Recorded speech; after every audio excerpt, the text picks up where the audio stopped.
Hey guys, it's Michelle Taylor Willis, and thanks again for tuning in to According. Hey guys, it's Michelle Taylor. It's Michelle Taylor Willis. Back at you. You're watching According to Michelle. In the hustle of life, sometimes we forget what's important.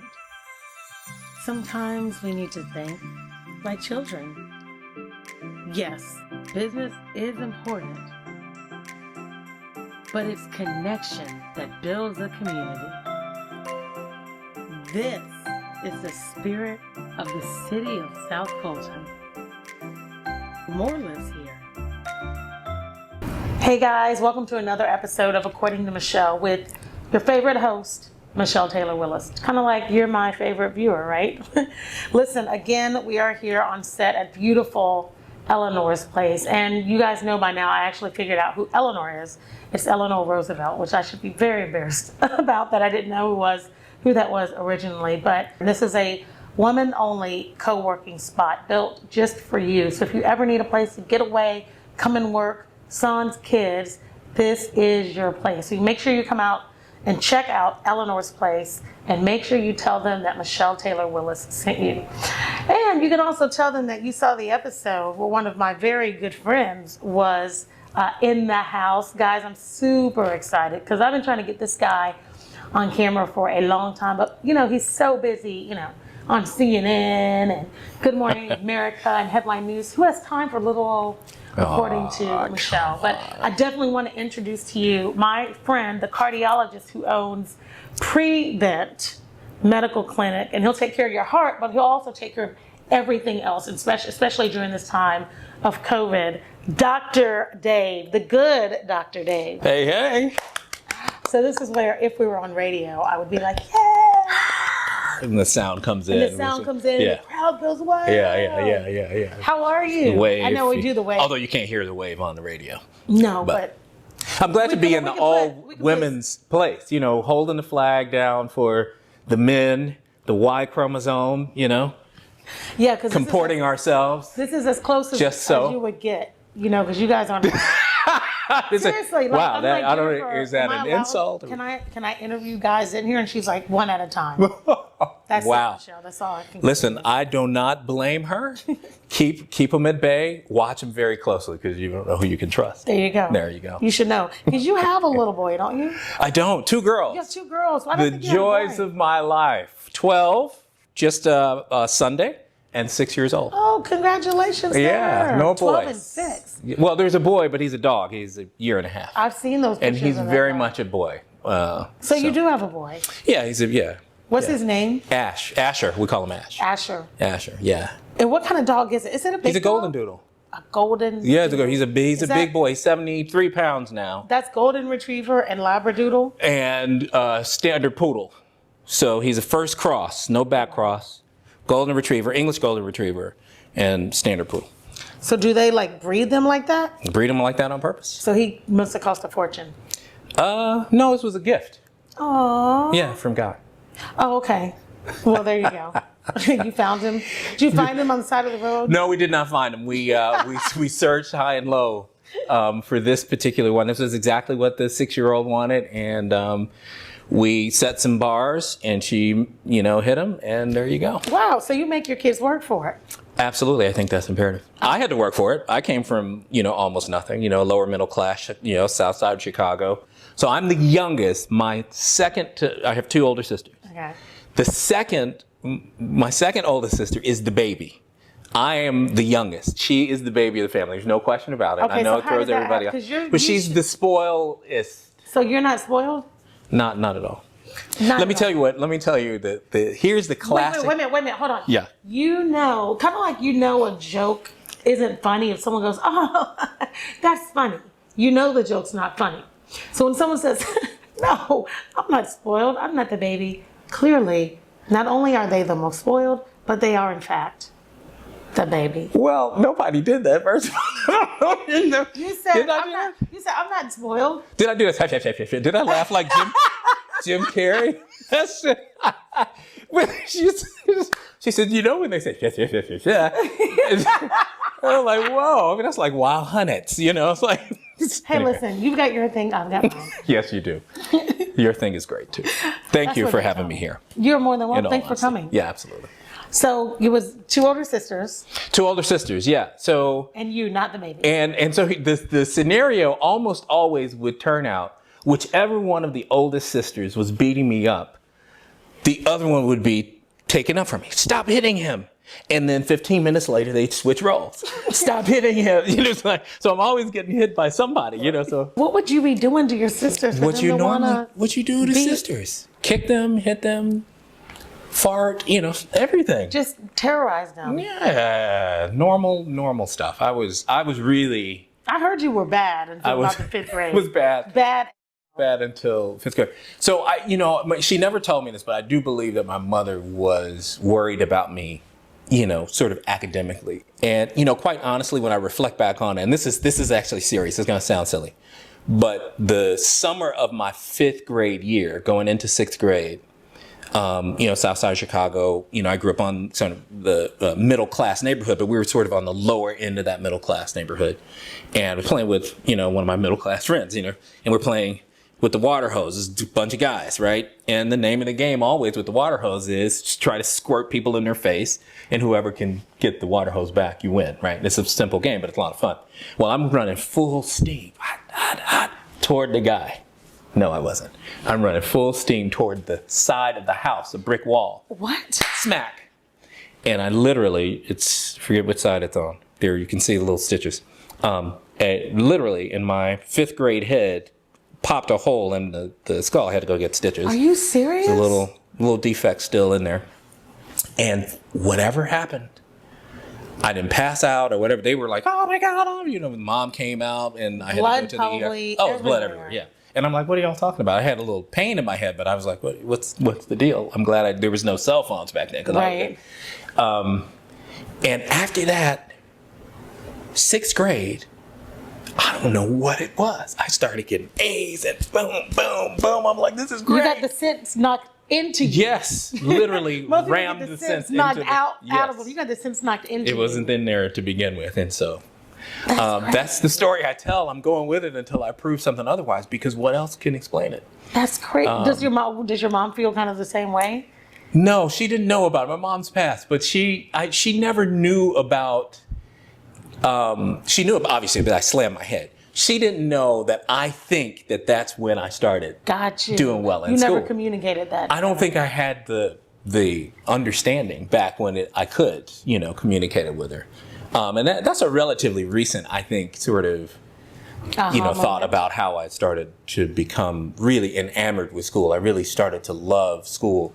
I always loved learning. Right. Because even in 5th and 6th grade, I would be in my basement reading biology books, physiology books, literally. There's a story I always tell of one of my best friends, his name is Kevin. His mom was in an LPN class, and she had an anatomy and physiology book. She had finished with the course, and I was already into that stuff already. Mm-hmm. And I asked her, can I keep it? She was like, okay, I don't know what you're going to do with it. I hated it, but yeah, you can have it. And I literally took this book. The book was falling apart by the binder. I went through this thing so much. Wow. I was literally 11, 12, 13 years old. And, I sometimes think about, how much could you have understood? But I was saying words like truncus arteriosus at the age of 11 and 12 and trying to teach my sisters about their bodies. Why? How come you don't know about your own ventricles? And that's when they would beat you up. No, they would. They were like, shut up, stupid, and like bang you on the. Yeah, no, that I'm gonna knock the sense back out of you. That was after, because after they beat me up, I'd run downstairs and go read and come back up and try to, I'm blinding them with science. Right. But I was always into it. I just wasn't into school. Right. And then after I banged my head, school was just glorious, and I just have not looked back. So excellence is really a thing for you. Where do you think that came from? Did your mom were your parents very demanding a lot, expect a lot from you? So expectation, that's a loaded word. I will tell you there was no vocalized demand in my performance in academia. I had to do one thing. Go to church on Sunday or you're not doing anything for the rest of the week. Fair enough. When my grades came back, I can remember repeatedly sitting next to my mom on the same side of the bed with the report card. And back then it had, two folds. It folded over. This is way back then. And we would just be sitting there, and I don't remember a whole lot of talking about anything. All I remember is, you know what you have to do. You know what you got to do. Run into a brick wall. Yeah, I know what I got to do. It's not like I didn't know what I had to do. Right. Then, like, whatever I didn't do was what I had to do. I just wasn't doing it. I wasn't motivated. Whatever it was. But there was never that. And I believe because the faith part, that came from my mom. Right. She wasn't a worrier or a panicker. And if she did, you would never see it. And there's nothing wrong with displaying your emotion. She just exuded this regal, just steeped in God faith. Like, I just do not care what's happening right now because I know that in the end it's going to work. It's going to all work out. And you can't help but to pass that along to your kids. Now remember, our kids may not do what we say, but they sure are going to do what we do. That's right. Right? They are learning that from us. I learned it from her. And are your sisters the same way? Are they same way, same exact way. As faithful as you? Same exact way. My sister, the younger of the two, is a PhD in psychology. But I used to tease her when we were kind of in, high school and middle school. And I used to tease her, "You're going to be a reverend." And I would come out running, and I'd come sliding out. And I would do that. I'm serious. Do you have any video of that? Oh, no. There was no cameras back then. I'm telling you, this was 1935. So we didn't, you couldn't even take a Polaroid. But no, we didn't. But if you ask her these stories, she will tell you. And she hated it because I would do it in front of her friends, And embarrass the heck out of her. Just running out, how the choir gets ready for the pastor to come out. And so she just recently finished one more step in her journey toward really being the credentialed, faith leader. And it's so funny how now that you say that your grandfather was a preacher, your mom was a teacher, you and a very faithful woman of God. Absolutely. How you've got all these pieces of your DNA. It's in the DNA. Just wound into you. Yeah. So let's talk about that a little bit because obviously the heart has shown to be affected by this COVID. What is happening with COVID right now from your perspective? Because again, you deal in hearts, right? Yeah. So just a point of distinction. So the virus that causes COVID-19 is the novel coronavirus. Its formal name is SARS-CoV-2. So this is the second iteration of this coronavirus. When the virus causes problems in the body, when you develop serious illness, it becomes a disease. It is actually corona VI virus D disease. So it is coronavirus disease. Why 19? 2019 is when we first started to see it surface. Right.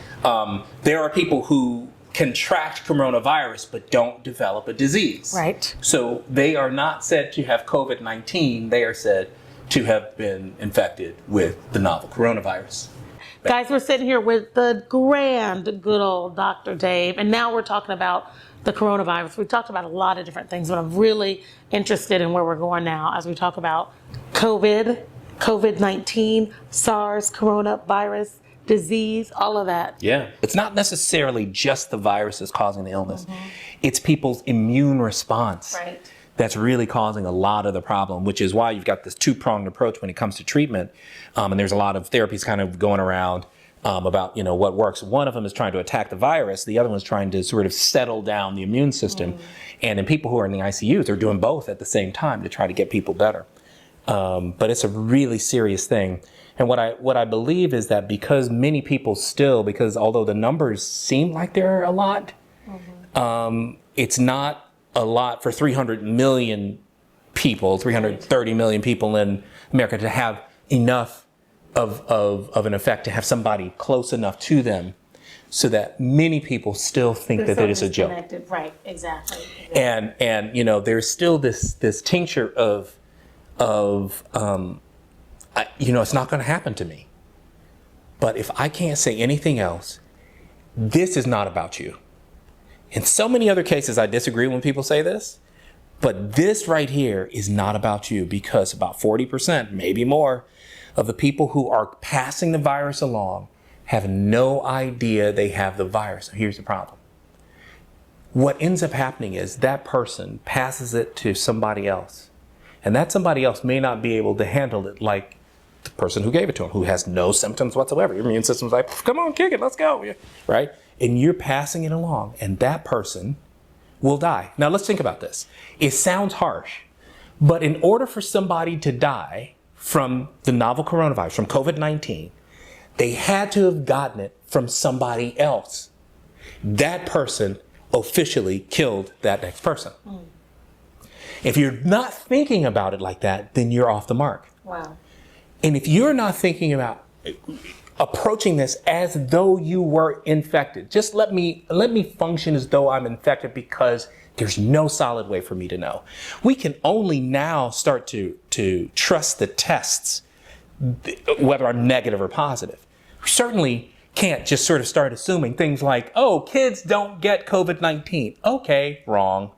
Right? We said that 3 months ago. And we said, oh yeah, no, kids are going to be fine. Kids don't carry it for as long, and kids don't. And now we're saying, boy, we got 500 kids in one campus that developed it. You know, one, middle school opened up, and, 19 kids. And now we're hearing that kids can keep it in their nasopharyngeal area for weeks and weeks, not 14 days, weeks, just carrying this stuff along. Why? How do we know that? Exactly. We know it now. What a great question. We know it now because we're testing now. What we were saying before is that kids don't get it. And my question was always, sorry, how do you know when I just got tested? I don't know that many people who've been tested, and they're adults. Right. How many kids have you tested? If you don't test, you don't know. Right? And so the kids that were oh yeah, we are testing some people. There were pockets that were testing kids. I have a colleague in Chicago, a pediatrician, who said, we're testing kids. I was like, great, but you're like the only one.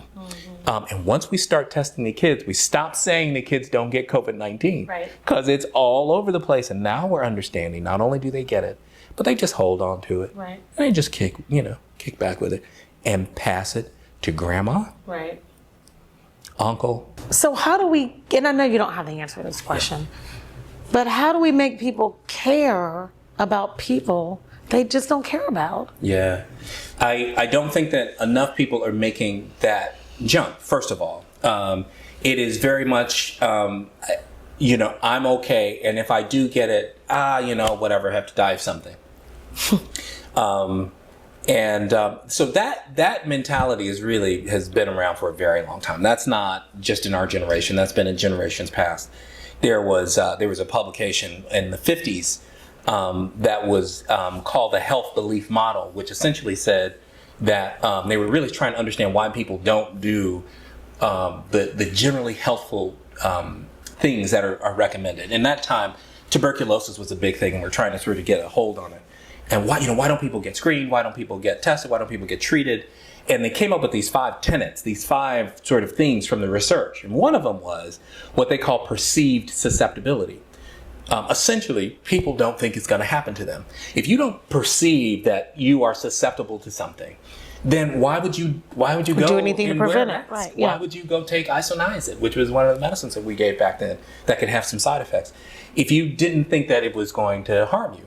And so that just in of itself, when people start thinking about themselves, like, I'm good. First of all, I'm saying this because it's the right thing to say. Like, oh, I'm good. And if I get it, it's okay. But really, they don't think that they're going to get it, right? Nobody's really trying to, they don't have a death wish like that. And this is not to make light of people who, are actually sort of, suicidal and have ideations. But the point is, most people are walking around not with, the idea that they could die and they don't care. Right. Most people want to live, but they don't think it's going to happen to them, number one. Number two, the jump has not been made. And the jump has not been made because we haven't had enough of the conversation you and I just had about you will actually kill somebody. down the line of passing the virus, somebody who you passed it to from you will die. Mm-hmm. That is crystal clear. It's the only way that people will continue to die if somebody didn't pass it. Right? It's the only way. That's right. That's fact, period. Nobody's making that up. And I think if enough people said, this is a time where no matter what color you are, no matter how much money you have, if you can't see that we are literally in this together, try to put your kid in school. I don't care how much money you have. If you have a 11-year-old kid, you want your kid to go to school. Whether you got a 3-year-old kid, you want your kid to go to school. I'm just saying, everybody has their kid. I'm using the example of, if you haven't figured out that we're all in this together, right? Go put your kid in school right now. Right. Go walk your kid, take them into the class. Go ahead, right? Let me see who's there. Who is in there? Right. Nobody. Right. Okay? And I really don't recommend that people send their kids to school right now. With that being said, until we get to that point where we say, you know what? First of all, I can have it. I am susceptible. But I just don't want to kill anybody today. And that's the statement. I'm susceptible, but I'm not in the business of killing people today. There it is. That is what needs to be printed on stuff, because that's what's not resonating. You hear it, and you hear it on CNN, and you hear all these talking heads. Not that you're a talking head, yeah, right? Well, sometimes. But the thing is that it's not resonating with all this stuff. All these things happening, it's not resonating. Yeah. But there just needs to be a real conversation. Somebody really saying, "I'm not in the business of killing somebody today." Yeah. Right. When you hear that, you think, right. And it's not. It sounds dramatic. It is, but not it's an absolutely but true. It is exactly the fact. It's just biology of this virus. I have been known to kind of go off script a little bit. Have you? I would never have guessed that. Yeah. He never goes off script. Yeah. He always stays running for that brick wall, friends. He's always headed for that brick wall. Right. But I mean, that's an interesting point, because that's always the question is, how do we get people to think like that? How do you get 20-year-olds? No, I think you've got to be able to get a message that is not a groupthink message.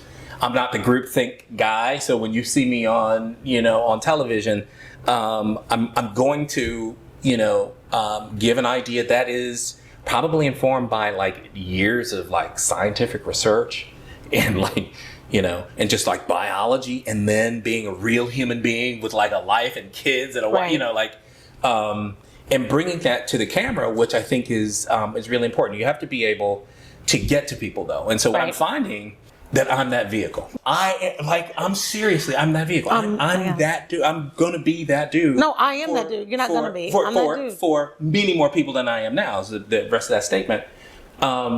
To deliver it in a way that I think gets to people. And it's not happening now. We don't have that right now. Right. It's not just a black face. No, it's period. Although we don't have any black faces. We don't. And one last point, and I'll stop after this. One of the things that I think is happening with the way people are processing COVID-19 and their susceptibility and that whole idea is that we sort of, we've over accentuated some of the statistics. So when I go around and I ask people, who is the largest percentage of people who have COVID-19? Answer that question. What race has the highest percentage of COVID-19? Whites. What were you going to say? Whites. Okay. So context clues, she did really good in school because she knew I was coming with the 1-2. Now, most people will say, okay, what you just said, which was African Americans, and that's not right. The proportion, right, the percentage of African Americans in this country, right, 13% of African Americans in the country. Some cities, 35% of COVID-19 infections, and almost as high in terms of deaths.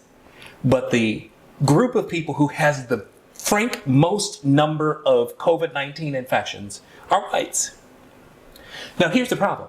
If we get on the news and we say, oh my God, we lead with, black folks are really disproportionately affected by this. Right. And you come away with black folks have COVID-19. Well, guess what? If you're not a black folk, you think that it doesn't affect you. You're going to go around. And so here's a problem, right? Because you might be that person who is walking around the 40%er, who has no symptoms, and you're going to pass it to your sweet grandmother, who you just killed. Now, here's the other side of this. I'm just being frank. I like it when you're frank. So here's the other side of this. Guess what? The African Americans then think, oh my God, all hope is gone. Now, how many people this year have died, not from COVID-19, but the worry and concern that there is just no way. I'm African American, and I know I'm going to get it. Or how about this? I'm African American. I have diabetes. I suffer from COPD. I smoke. I have all these other things too. So if I do get it, I'm definitely done. Guess what? The law of attraction works no matter which way you point it. The gun shoots no matter which way you point it. So I'll give you an example, right? So here's a 62-year-old patient. He's got sarcoid of the lung, which is a chronic lung disease, causes shortness of breath. He's got kidney disease. He's had heart failure, diabetes, and hypertension. Every last one of those is one of those risk factors. Developed COVID-19, stayed in the hospital for 2 days, is doing fine. I've got an 88-year-old lady who, again, COPD from smoking all her life, heart disease she sees me for, hypertension. She doesn't have kidney disease, but she's 88 years old. COVID-19. She was in Florida doing one of our televisits. She's in the car. Hello, sweetie. How are you doing? I'm fine. Like COVID-19. COVID-19, doing fine. So why am I bringing that up? First of all, to whoever's saying that about themselves, hey, I got all these things. I know I'm going to get it. I'm going to die. It's not. We don't know that for certain. It's not a death wish. It's not, right. Well, so not only a death wish, but nobody can tell you that for certain, because I just gave you 2 cases that everybody would say this person's going to do poorly if COVID-19 played by the rules. It does not. And the second point is, be careful with words that come out of your mouth. Right. Because they cannot come back without going out and doing what you sent them out to do. That's the scripture. All right, so guys, we're here. Michelle Taylor Willis, according to Michelle, and I'm about to play a new game that our lovely media apprentice Sierra came up with Dr. Dave. So what's going to happen? It's called Name That Part. These names of these games are so ridiculous and boring. But listen, I'm not the creative type. It's the best I can do, okay? All right. He's going to describe a part of the heart to me, all right? Dr. Dave, cardiologist, owner of Prevent Clinic, cardiology practice, is going to say, Michelle, this is this, blah, blah, blah, and then I'm going to actually name the part of the heart that he's talking about. What he does not know is that I was almost a cardiologist myself, so I'm an expert in heart matters. Okay. All right. This is fantastic. So I'm actually not, wasn't almost a cardiologist, but I thought I might scare him a little bit. You were like, oh, really? No, I love company. This is great. All right. So this blood vessel is the largest blood vessel in the body. Aorta. Wrong. What? No, that's right. You see that? I was like, what? Oh my gosh. That's all good. of my years of learning. That's really Aorta. good. I don't think most people would have gotten that. Do you think they would have? That's probably down. You're that's nodding? Easy. No. Yeah, that's pretty easy. Everybody's got that. All right, fine. I'm starting you off with a lob just so you can feel good about it. No, I'm kidding. Okay, fair enough. Fair enough.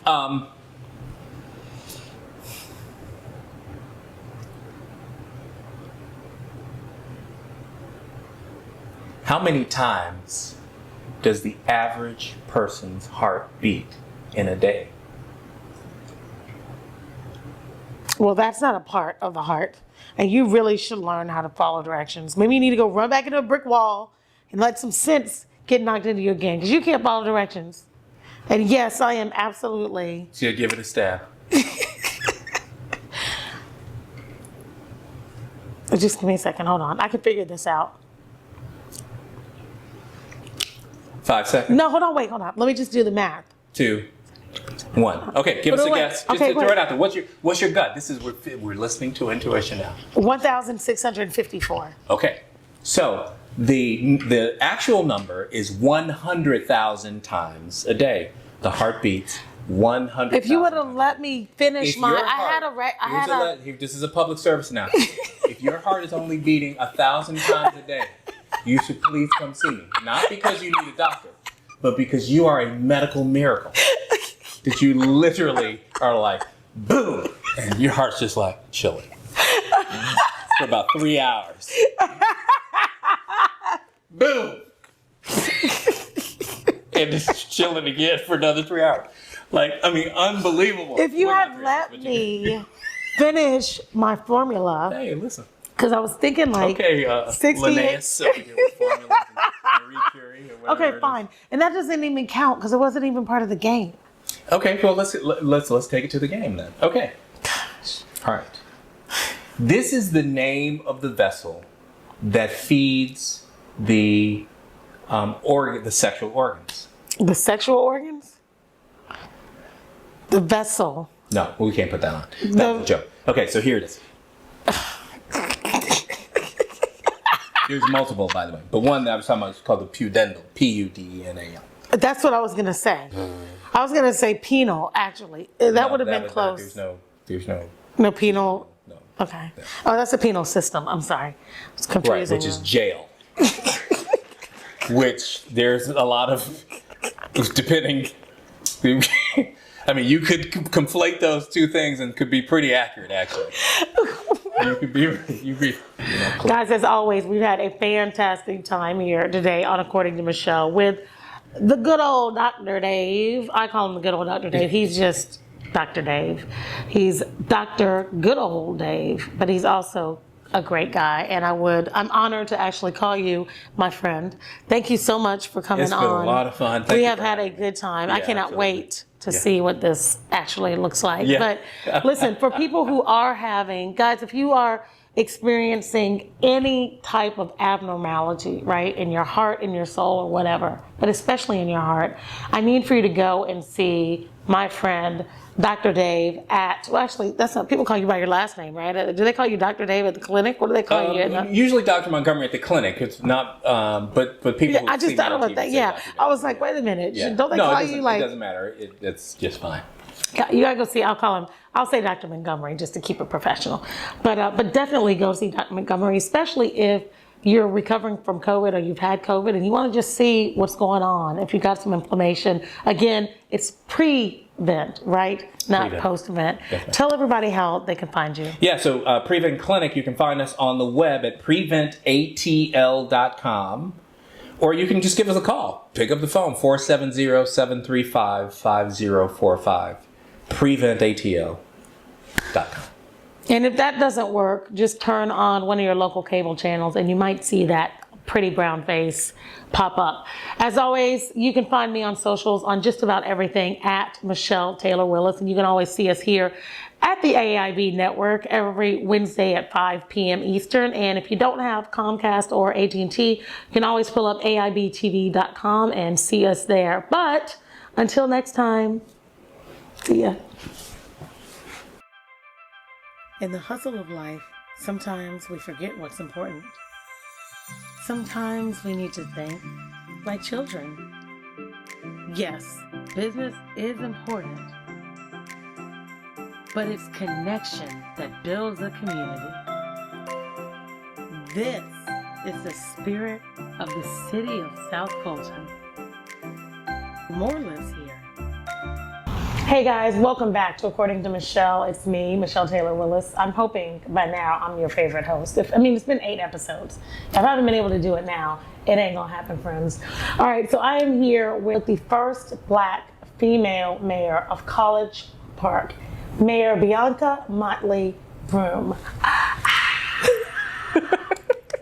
And the crowd goes wild. Don't worry, they'll put in great sound effects. Okay, all right. I'm so excited to have her here because, you were on the radio show right in the middle of COVID. I'm excited to see you in person. Oh, right. Yeah. That was on video. It was on video. It was. So good to see you. Good to see in you real like, life. for real. Yeah, for real. It just hit me that you weren't actually in the studio. Nope. But it's funny because and she's talking about on the radio show, we were Zooming guests in. And so the computer is sitting right here in front of me. And so you're sitting like right here. So it felt like she was there, but that's right. Yeah. We were like quarantined. Mm-hmm. As a matter of fact, it was funny because I think the day that you were on the show was the day right after the order had been issued. And so the police were coming through, knocking on doors, basically in our strip saying, you got to get out of here. And we were like, we're media. We're media. We're fine. Trust me. I'm like, I know the mayor. How far did that get you? Well, you were able to get on the show, okay. so we All must right, have, it got me from 2 to 4. I'm glad I got you 2 hours. You got me 2 hours, and listen, that's all I need. That's all we needed. But yeah, I forgot about that. And speaking of quarantine, Yeah. I mean, you just got. When did you start in January? January 1st. Yeah. And so, wow. It's a little different than the job description. They're like, listen, this city is set up for you. You're going to come in and hit the ground running and be able to make changes. It's a part-time job, you should be able to sort of feel your way, through it in about 6 months. And then COVID hit. It's funny how every single conversation in the world is like, yeah, well, I did this and then this, and then COVID hit. Mm-hmm. Right. It's crazy. Well, when you asked me how I was doing, I think it's 2020. We are all doing the best we can with what we've got. And is it where we thought we'd be? No. No. Well, what's interesting too, what you say is that it's weird how, because a lot of times when things happen, they are regional, right? Like a hurricane hits and it's just like Florida, right? Or South Florida, right. Or just in New Orleans, right? Tornadoes hit and it's just the Midwest. It doesn't even affect the rest of the world. But this COVID pandemic is the first time where like the whole world can identify with something going on. So you can be talking to like your friend in Greece and be like, remember when we were quarantined? You know what I mean? It's just, it's affecting every single body all over the world. And now with, there's like pandemics upon pandemics upon pandemic, and it doesn't stop at all. No, it really doesn't. I was having a conversation earlier today about just how this has, I think if you think about COVID, the disease, right, that it attacks the weaknesses in your body. Right. If you've got diabetes, if you're an asthmatic, it will go to those parts of your body and sort of exploit those weaknesses. Have a party. Right. And in the same way, I think this pandemic has exposed the weaknesses in our systems. I can talk to you probably for way longer than you have about some of the weaknesses it's exposed in our city. So let's talk about that. We can talk about some of it, sure. Yeah, we can. We some can. of it. We can talk about it globally too. Right. I mean, or in our country where the weaknesses in our healthcare systems have been exposed. The weaknesses for people who can't work from home. Right. And are least able to be as nimble with their work. How that is impacted our economy, on and on and on. But certainly within the city, it has exposed weaknesses without a doubt. And the good news is, for me as a new leader in the community, a newly elected leader, we don't have time to play around. Right. I see people for who they are, and I know why you're here. Right. Because if you are not laser focused on serving our citizens and getting what we can in resources to our citizens and to this city, you don't have a place. Like, we don't have anything to talk about. Like, thank you, keep on moving. Right. Right? Like, it becomes clear what you're about. Right. So, as I've used the network of mayors in the South Fulton region to try to, get up to speed very, very quickly, and B, use our power, use our numbers to be heard. Because I'm not sure if some of your other guests have talked about it, but Fulton County's got a lot of money from the CARES Act. The cities don't have anything yet. The only reason we've got money right now is because we have about 1,400 people that live in Clayton County. And so it's a story. Wow. It's a story. Fulton County, Cobb County, DeKalb County, and Gwinnett County, along with the city of Atlanta, because they have populations over 500,000, got direct disbursements from the federal government. Okay. and the state got a direct disbursement Right. from the federal government. Right.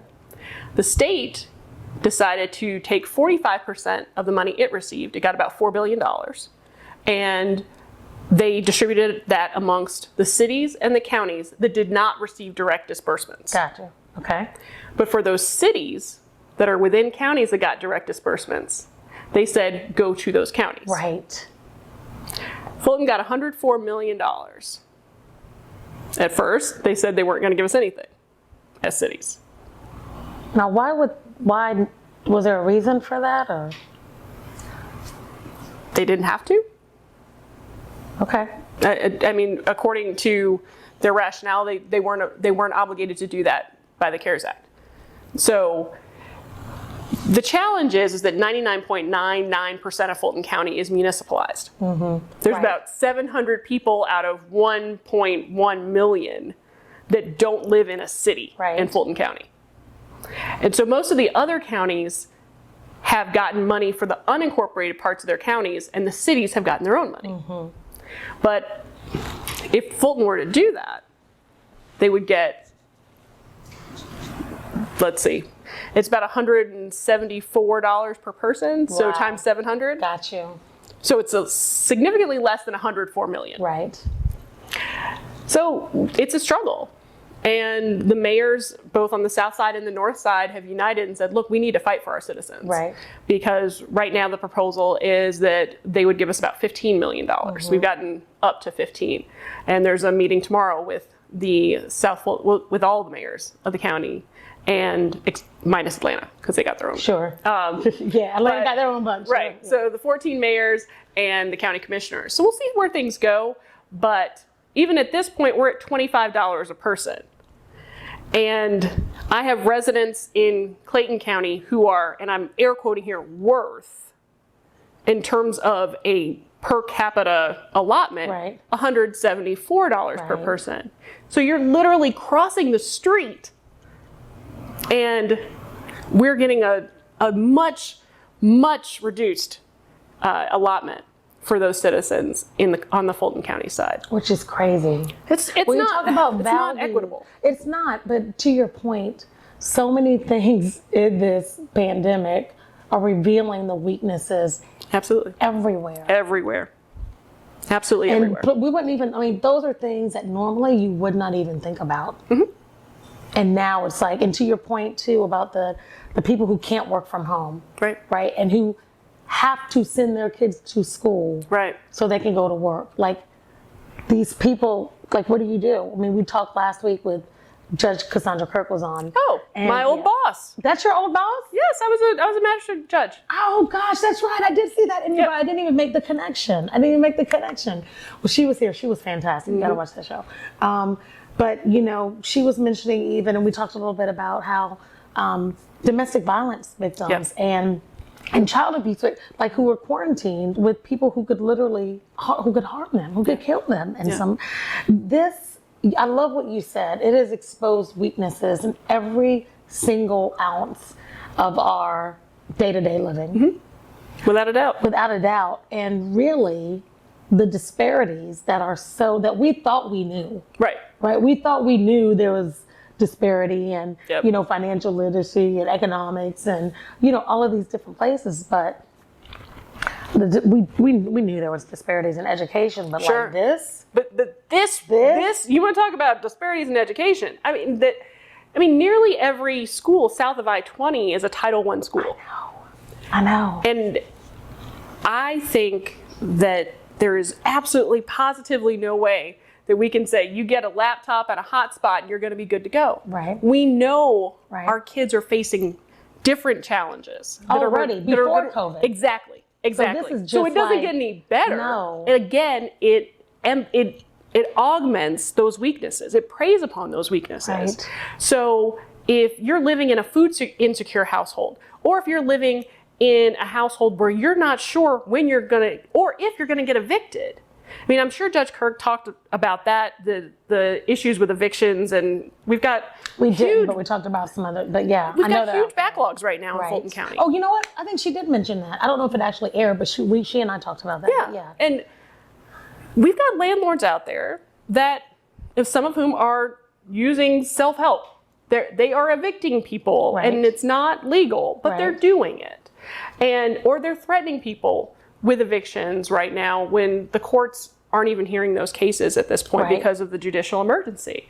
So, and 30337, which is the primary zip code in College Park, has one of the highest rates of evictions in the entire county. So, when this all comes to pass, it's going to hit our area hardest, or certainly in the top 5 or something. Sure. Like that. And it's just exposing all of those weaknesses. What do we do with those families when you have challenges with learning and you have to move your family? What does that look like for kids who then have to engage in testing? Are we following up with kids? How are we doing that in a way that makes sure that they're not falling behind or just sort of falling off the radar altogether? And I can see, this is when I can kind of see the mediator in you too, right? Like where you can really look at the whole picture. Like when I think about mediators and arbitrators, I think about the term, everything is figure outable. Right? It's a question of whether people want to figure it out. That's right. That's right. When I first started mediating, one of the senior neutrals on the panel said, look, everybody doesn't come here to work things out. Right. And that's okay. That's okay. That's up to the parties. And I think that's the beauty of mediation, that people have the ability to determine an outcome for themselves instead of handing it over to a jury. Right. Because if anyone ever tells you what a jury's going to do, you should also get like the lottery numbers from them so you can go buy your island in the South Pacific. You just never know what's going to happen with 12 people once they get in the room. Who's going to be the leader? Right. Who's going to think that one random piece of information is important? Right. I mean, I won my very first jury trial as a baby lawyer because I asked a question I didn't know the answer to. What was the question? A sheriff's deputy saw the encounter that led to the charges against the defendant, and I had him on the stand. Kind of thought, hey, a sheriff's deputy saw it, like the jury's going to believe him. And he was in his mid-60s, and I said, how long have you been working for the department? And he said, it was less than 10 years, like 7 years, something like that. So I thought, oh. In his 60s? Yeah. That's what I was like, oh. I just assumed that he had been there his entire career. Right. So I said, what'd you do before that? He said, I was an architect. And I was like, all right, moving on. And so he tells the story of what he saw, points out the defendant, and the jury comes back, and there were 2 charges. They find him not guilty on one, guilty on the other, because the sheriff's deputy used to be an architect, and architects pay attention to detail. That's what those 12 people decided was important when they went in that jury room. I tell that story a lot to litigants because it just shows the completely random nature of what happens with juries. Right. So if you can figure out something on your own, then why would you leave that up to 12 random? Right, exactly. And they are so random. 12 random thoughts. Exactly. And they're going to try hard. random ways of thinking. And I think jurors take Do you think jurors overthink it? I think jurors try hard. I think they take it seriously. But the things that, as a lawyer, when you're arguing a case, the things that you want to emphasize aren't always the things that they want to talk about. Right. I mean, I started off my career as a prosecutor in Cleveland, and there was always, it was sort of at the time of like CSI was kind of blowing up and everything. So people were like, where's the video? Where's this? Where are the fingerprints? Where's that? Like, look, like we are not fingerprinting every crack pipe. Like it's not happening. Like that's not how this works. And so jurors tend to want, as most of us do, they want to fill in the blanks for what's not there. Right. And sometimes the rules of evidence don't let you share with them what's there. Certainly like in the personal injury context of like just having a civil case, the word insurance doesn't come up in Georgia. Yeah. So How is that? you can't mention insurance. Really? Really. So we'll get questions a lot. You know, if you try a case, they'll send a question back like, who's got insurance? Doesn't somebody have insurance? You're not talking about health insurance. You're not talking about car insurance. You know, chances are that there is insurance involved as a juror, Right. but it's nothing that's been mentioned. But that's what you want to talk about. Right. So, and people think that they're going to be able to go to trial and pick the jurors they want. Mm-hmm. And it's really more, instead of jury selection, it's really more like juror elimination. Right.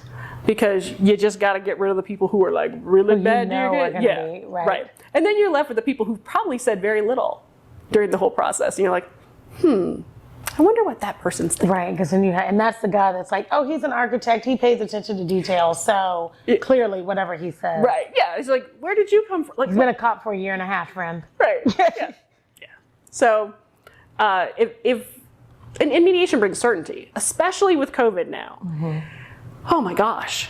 You know, when you look at the backlog of cases that are happening in our judicial system and the need to handle those criminal cases first, especially for those civil cases, when you actually are going to try a case is so up in the air. I mean, if my mom got a jury summons right now, I'd be like, you're not going. No. You call them. Tell them you're not going. And we rely on old people. It's true. I mean, like seniors, you are important. We do, but I mean, like they are some of the most reliable people to show up for jury service. Like voting. Yeah, right. They're going to show up to vote, and they're going to show up for jury. Exactly. We're here with Mayor Motley Broom of College Park, talking a little bit about COVID and the impact, and if she's going to give it another go here. But we're way too early. I could tell by the face that she gave me when I started to ask the question. I just kind of I just brought it back. But what I will ask is if you think politics is your last land, or do you think you might go back into serving us judicially or as an attorney, or what do you think? Oh gosh. I don't think that I will traditionally practice law. I mean, I will always keep up my bar membership. Right. But, I don't see like working at a firm again. Mm-hmm. But I was a public policy major in college, so I just love policy. It's in your blood. Like that's it's where I go. When I think about problems, I think about, what's the policy behind them that, either supports or doesn't support these outcomes. Where do you think that comes from? Oh gosh. Were your parents legislators? No, my dad did run for city council in Cleveland. He did? Yeah. Did he win? No. No, he didn't. He gave it the best. He did. I remember when I was a kid, I saw his signs, in the house and stuff. But, really? Yeah. Yeah. Mayor Holiday Ingram and I actually have that in common. Her dad ran for office too. Did he win? I don't think so. But you guys are sisters from another mister. I know. She's kind of like that. But maybe, because that's so deeply embedded in you. Where do you think that came from? I'm not really sure. I think we all have our things, right? Yep. And I've always thought, like, when I get to new places or something, I'll just kind of sit back and see how things go. I thought when I went to college, I'm not going to be involved in student government. Like, no, I did a lot of that in high school. There I was, like, deeply enmeshed in trying to change the financial aid policy or there was a car policy for kids that if you were on financial aid, you couldn't have a car on campus. Oh, really? Yeah. And what campus was this? I went to Duke for undergrad. Oh, that's right, Duke. Yeah, I knew that. And I was like, well, that doesn't make a lot of sense. That doesn't make sense. Because for a lot of people, having a car meant that it was less expensive to get places, right? Like if you needed to go home for Thanksgiving, driving there as opposed to flying, et cetera, et cetera. So, we negotiated with the administration and were able to get something that wasn't everything that we wanted, but it was kind of in between. And, when you see things like that and you're like, that made a change for people. Right. Mayor Motley Broom, thank you so much for coming. It is literally, it's been an honor, your honor, your honorable, your excellency, all of those things. Thank you for having me. I appreciate thanks for coming. it. Seriously, I appreciate you coming up here and hanging out. It's been really interesting, and I love learning more about you and your thoughts on where your space is right now. And I think you're doing fantastic, and a lot of people do too. I appreciate it, but I think it's really about our community. It is. Well, we often hear the bad things and negative, but we don't always hear the good. And so we want to make sure that people know they're valued and appreciated, and you are one of those people. Well, thank you. I appreciate Thanks for coming on. Do you want to tell people how they can get you on socials or get your city? Sure. collegeparkga.com is our city website, and you can find me on Instagram at mayor_Bianca, Bianca. Also on Facebook, have an official mayor page. So you can go ahead and like that. And I have a Twitter page, but I'm really I'm a lurker. I'm not really a tweeter. You're not? No. I'm not really either, but last night I felt like tweeting. I tweeted like 5 things in a row last night. Really? I felt pretty good about it. Were you watching the convention? Yes. It was on the back end of that. It's on the back end. I was watching replays. Yeah. So, there's that. Guys, it's been another episode of According to Michelle with me, of course, Michelle Taylor Willis. Thank you as always for tuning in. And if you want to ever find me, I'm not hard to find. I'm at Michelle Taylor Willis on just about everything. But thank you for tuning in. You can always find us here at 5 p.m. every Wednesday on the AIB network. And until next week, see you soon.